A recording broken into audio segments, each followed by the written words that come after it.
Assalamualaikum warahmatullahi wabarakatuh. Bismillahirrahmanirrahim.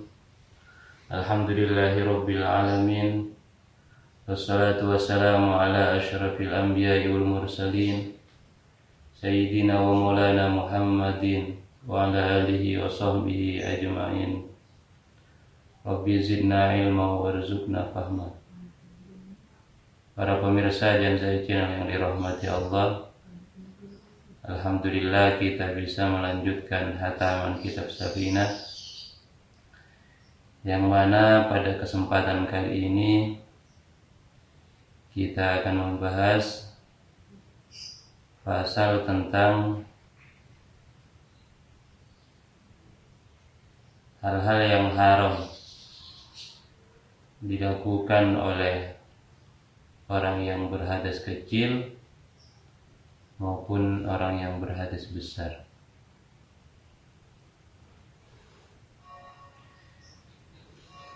Sebelum hataman kitab Safinah ini kita mulai, mari kita buka dengan pembacaan umum kitab dengan harapan apa yang kita pelajari menjadi tambahan ilmu yang nafi dan barokah. Al-hadhiniyah wa ala kulli niyatin salihah ila hadratin Nabi Muhammad Muhammadin sallallahu alaihi wasallam wa ila sahbihi wa azwajihi wa dhurriyyatihi wa ahli baitihi kiram ila hadrati jamil anbiya'i wal mursalin wa lijamil syuhada'i salihin wa ali kullin ashabi kullin wa azwaji kullin mimma syuhadila magharibiha fi barri wa bahriha min yaminiha ila shimaliha. Khususan ila Syekh Al-Alim Al-Fadil Abi Abdul Mu'ti Muhammad Nawawi Al-Jawi wa Syekh Al-Alim Al-Fadil Salim bin Sami Al-Hadrawi, nafa'ana Allahu bihima wa bi'ulumihima fid dharain. Al-Fatiha. A'udzu billahi minasyaitonir rajim.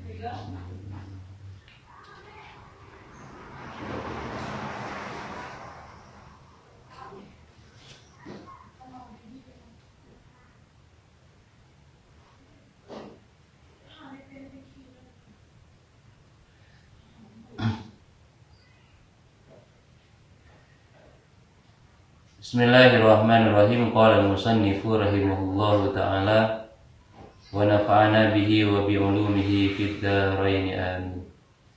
Bismillahirrahmanirrahim. Faslun man intaqada wudu'uhu haruma alaihi arba'atu asya'a. Faslun, adapun ini ialah satu fasal. Man, barang siapa intaqadha, yang rusak wudu'uhu, apa wudu'nya eman, haruma, maka haram alaihi, atas eman, arba'atu asya'a, apa empat beberapa hal atau beberapa perkara. As-salatu, yaitu salat, wa tawafu, dan tawaf, wa massul mushafi, dan menyentuh mushaf atau Al-Quran, wa hamluhu, dan membawa mushaf. Wa yahrumu 'alal junubi sittatu asya'a. Wa yahrumu, dan haram, 'alal junubi, atas orang yang junub, sittatu asya'a, apa enam beberapa hal. As-salatu, yaitu salat, wa tawafu, dan tawaf, wa massul mushafi, dan menyentuh mushaf, wa hamluhu, dan membawa mushaf, wal lubthu fil masjidi, dan diam di dalam masjid, wal lubthu, dan diam fil masjidi, di dalam masjid, wa qiraatul qur'ani, dan membaca Al-Qur'an. Wa yahrumu bil haidi asyarat asya'a. Wa yahrumu, dan haram, bil haidi, sebab haid, asyarat asya'a, apa 10 beberapa hal. As-salatu, yaitu salat, wa tawafu, dan tawaf, wa massul mushafi, dan menyentuh mushaf, wa hamluhu, dan membawa mushaf, wal lubthu fil masjidi, wal lubthu, dan diam, fil masjidi, di dalam masjid, wa qiraatul qur'ani, dan membaca Al-Qur'an, was saumu, dan berpuasa, wat talaqu dan talak bercerai, wal mururu dan lewat fil masjid di dalam masjid. In khafat jika khawatir siapa haid orang perempuan yang haid, talwithahu kepada menetesnya darah, wal istimta'u dan bersenang-senang bima dengan sesuatu, baina surrati yang ada di antara pusar, warukbati dan lutut. Para pemirsa dan zakian yang dirahmati Allah,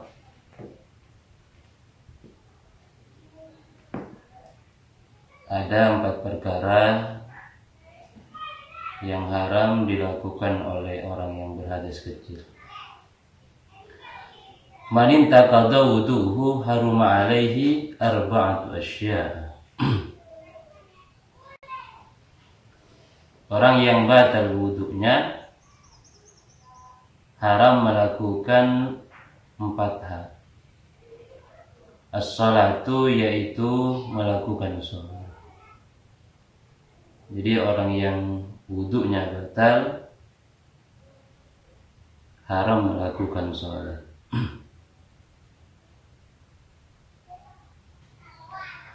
Wa fi makna salati khutbatul jum'ah.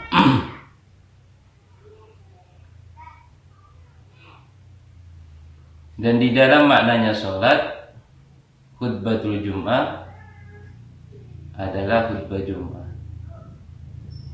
Jadi yang dimaksud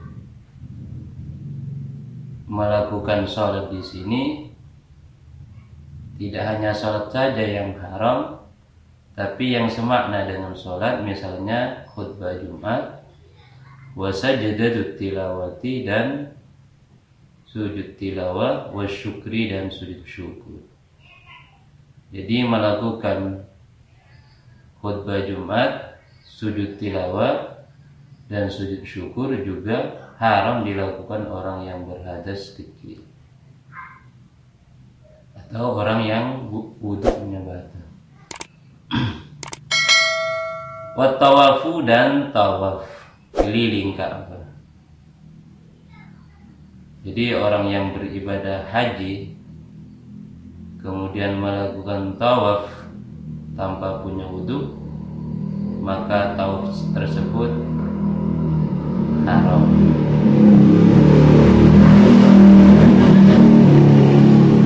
Fardhan atau naflan, baik itu tawaf fardu atau tawaf sunnah. Katawafil qudum, seperti misalnya tawaf qudum. Tawaf qudum ini adalah tawaf yang dilakukan ketika pertama kali kita sampai ke Mekah atau sampai ke Ka'bah.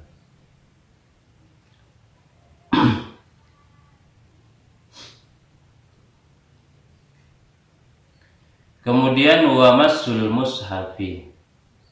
Kemudian yang ketiga adalah menyentuh mushaf. Yang dimaksud mushaf di sini kullu ma kutiba alaihi Qur'anun bi dirasatin walau amudan aw lawhan aw jildan aw qirtasan. Jadi setiap sesuatu yang ditulisi Al-Quran, bidirasati misalnya untuk belajar. Jadi setiap sesuatu yang ditulisi Al-Quran itu dinamakan mushaf. Walau amudan, sekalipun itu berupa tiang, aw lawhan atau batu misalnya, aw jildan atau kulit, aw qirtasan atau kertas. Jadi menyentuh sesuatu yang ditulisi Al-Quran, yang misalnya tujuannya untuk belajar, maka itu haram.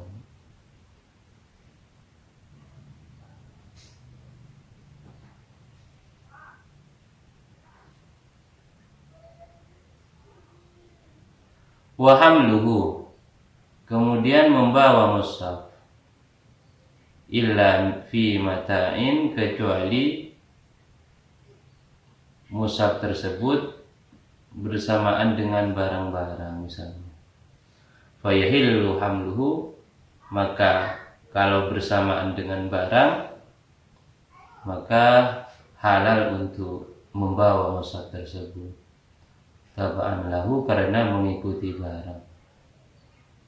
Idza lam yakun maksudan bil hamli wahda, asalkan orang yang membawa itu bukan bermaksud hanya membawa Al-Quran. Kalau niatnya membawa Al-Quran semata, maka tidak dihalalkan membawa Al-Quran bersama barang-barang. Kalau memang diniatkan hanya membawa Al-Quran tersebut, tidak diniatkan membawa barang.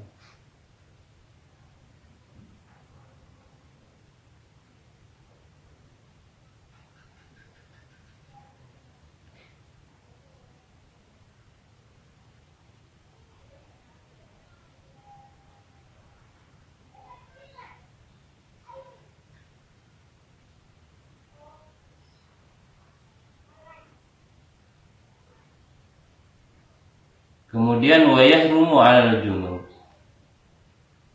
sittatu asya'. Kemudian orang yang junub haram melakukan 6 hal. Yaitu misalnya orang yang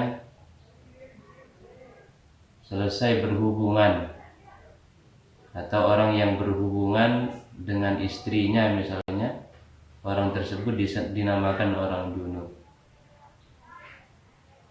Orang yang junub haram melakukan 6 hal. Yang pertama as-salatu, yaitu salat, wa tawafu, dan tawaf keliling Ka'bah, wa masul mushafi, dan menyentuh mushaf, wa hamluhu, dan membawa mushaf. Ini semua yang juga haram bagi orang yang berhadas kecil. Tambahannya yang haram bagi orang yang junub ini wal lubthu, dan diam fil masjid, di dalam masjid. Jadi ada tambahan diam di dalam masjid. Itu bedanya dengan orang yang berhadas kecil.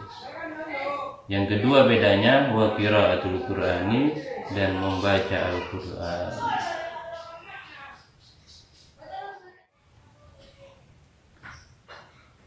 Wa yahrumu bil haidi asyaratu asya'a. As-salatu wa tawafu wal lubthu fil masjid wa qiraatul Qur'ani wa shaumu wa talaqu. Kemudian ada 10 perkara yang haram dilakukan orang yang sedang haid.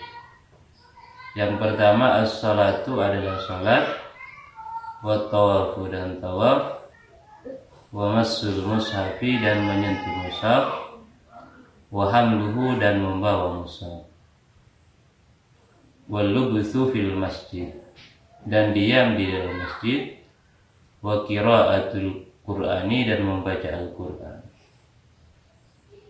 Jadi ada tambahan hal yang haram dilakukan oleh orang yang haid dan orang yang junub. Tambahannya wasaumu, dan puasa. Kalau orang yang junub tetap berkewajiban melakukan puasa, tapi orang yang haid tidak boleh melakukan puasa, bahkan haram hukumnya. Wat talaku, dan bercerai. Jadi orang yang sedang haid, perempuan yang sedang haid, tidak boleh dicerai. Kemudian wal mururu fil masjid, dan lewat di dalam masjid.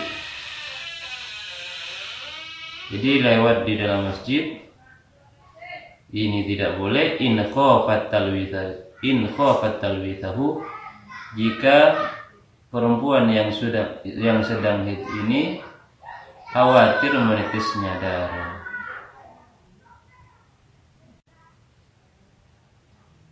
Kenapa siyanatan lil masjid? Karena menjaga masjid.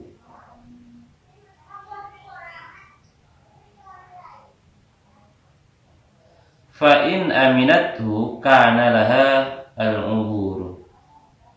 Lakin ma'al karaha indantifa'i hajati uburiha. Bi khilafil junubi fa innal ubura fi haqqihi bila hajatin khilaful aula. Jadi kalau perempuan itu merasa aman dari menitisnya darah ketika melewati masjid, maka boleh dilakukan. Artinya melewati masjid boleh saja dilakukan kalau perempuan itu merasa aman dari menitisnya darah. Tapi kebolehan itu dimakruhkan. Jadi boleh tapi makruh. Indantifa'i hajati umburiha, ketika tidak ada hajat melewati masjid. Jadi kalau hanya sebatas lewat masjid, melewati masjid bagi orang yang junub tanpa ada hajat, itu hukumnya boleh tapi makruh. Bi khilafil junub, beda halnya dengan orang yang junub. Fa innal ubura fi haqqihi bila hajatin khilaful aula. Melewati masjid bagi orang yang junub tanpa ada hajat, itu hukumnya khilaful aula.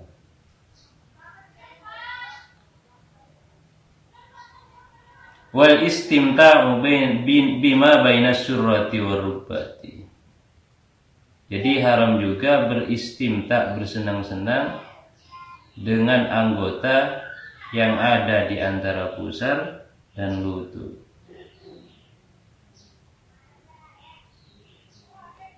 Jadi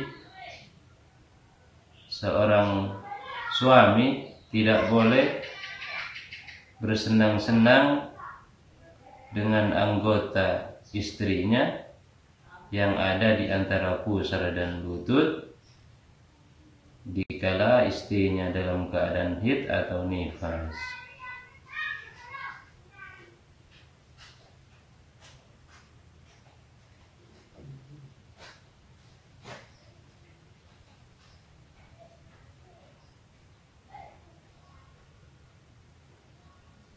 Mungkin hanya ini yang dapat kami sampaikan. Apabila terdapat kesalahan dari awal sampai akhir, kami mohon maaf yang sebesar-besarnya. Wal afwa minkum. Assalamualaikum warahmatullahi wabarakatuh.